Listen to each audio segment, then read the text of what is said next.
last video, I have discussed the factors on which time period of a simple pendulum depends. If you didn't watch that video, you may take the link from the description box. I have mentioned it there. In this video, we will discuss this important question relevant to time period of simple pendulum. It has been randomly asked in PPSC and FPSC lectureship interviews as well as in MPhil interviews. So let's start. What would be the effect on time period of a simple pendulum if it is taken from Karachi to Murree, poles to equator or Earth to moon? इस question का answer करने से पहले सबसे पहले आपको ये 3 की पॉइंट्स पता होने चाहिए. इन तीनों की बेस पे हम इनके आंसर्स को एक्सप्लेन करेंगे वन बाय वन. ठीक है. सबसे पहले कि हमारे पास सी लेवल पे जी की वैल्यू ज़्यादा होती है, जबकि जैसे जैसे आप हाइट पे जाते जाओ आपकी जी की वैल्यू डिक्रीज़ करती है. ठीक है. पोल्स पे आपकी जी की वैल्यू ज़्यादा होती है, जबकि इक्वेटर पे आपकी जी की वैल्यू कम होती है. अर्थ पे आपकी जी की वैल्यू ज़्यादा होती है, दैट इज़ 9.8 मीटर पर सेकंड स्क्वायर, जबकि मून पे आपके पास जी की value 1/6 times of the value of earth होती है, दैट इज़ 1.62 मीटर पर सेकंड स्क्वायर. ठीक है.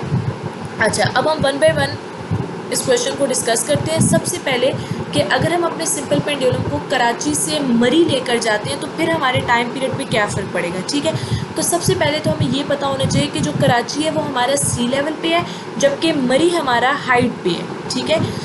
अब आप देखो कि जो आपका टाइम पीरियड है वो आपका डिपेंड करे ग्रेविटेशनल एक्सेलरेशन पे. ठीक है. टाइम पीरियड का आपका इनवर्स रिलेशन है square root of gravitational acceleration के साथ. इसका मतलब है कि चूँकि हमारा जो कराची है वो सी लेवल पे है और सी लेवल पे जी की वैल्यू ज़्यादा होती है. ठीक है. तो इसका मतलब है कि सी लेवल पे हमारा टाइम पीरियड क्या होगा, कम होगा. ठीक है. जबकि हाइट पे जैसे जैसे हम मूव करते हैं हमारी जी की वैल्यू डिक्रीज़ करती है. जी की वैल्यू डिक्रीज़ होने का मतलब क्या है कि हमारा टाइम पीरियड इंक्रीज़ करेगा. ठीक है. तो इसका मतलब है कि जब हम अपने सिंपल पेंडुलम को कराची से मरी लेकर जाएंगे तो हमारा जो टाइम पीरियड है वो इंक्रीज़ करेगा due to decrease in value of gravitational acceleration. ठीक है. Now move on to the next part. अच्छा, अब पोल्स पे आप देखो कि आपके पास जी की वैल्यू ज़्यादा होती है. पोल्स पे जब जी की वैल्यू ज़्यादा है तो वहाँ पर आपका टाइम पीरियड क्या होगा, कम होगा. अच्छा, टाइम पीरियड कम होने का मतलब ये है कि पोल्स पे आपका जो सिंपल पेंडुलम है उसकी वाइब्रेशंस स्पीडली होंगी, जिसकी वजह से उसका टाइम पीरियड कम होगा. ठीक है. जबकि इक्वेटर पे आपकी जी की वैल्यू कम होती है. जी की वैल्यू कम होने का मतलब है कि इक्वेटर पे आपका टाइम पीरियड ज़्यादा होगा. टाइम पीरियड ज़्यादा होने का मतलब है कि इक्वेटर पे आपकी जो सिंपल पेंडुलम की वाइब्रेशंस है वो स्लो होंगी, उसकी मूवमेंट स्लो होगी, जिसकी वजह से आपका टाइम पीरियड ज़्यादा होगा. ठीक है.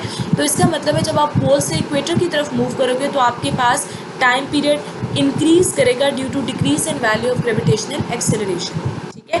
Now move on to the last part. अब आप देखो कि जो अर्थ है, अर्थ पे आपकी जी की वैल्यू कितनी होती है, 9.8 मीटर पर सेकंड स्क्वायर, जबकि मून पे आपके पास होती है 1.62 मीटर पर सेकंड स्क्वायर. ठीक है.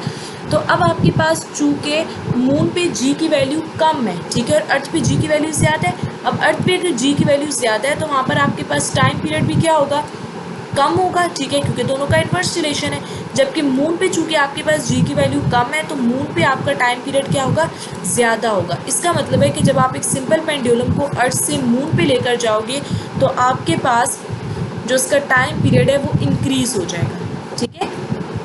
ये आपका क्वेश्चन, ये आपके इस क्वेश्चन के हमने तीनों पार्ट्स डिस्कस कर लिए. ठीक है. इंशाल्लाह नेक्स्ट वीडियो में उस इम्पॉर्टेंट क्वेश्चन को डिस्कस करेंगे. Basically it has been asked in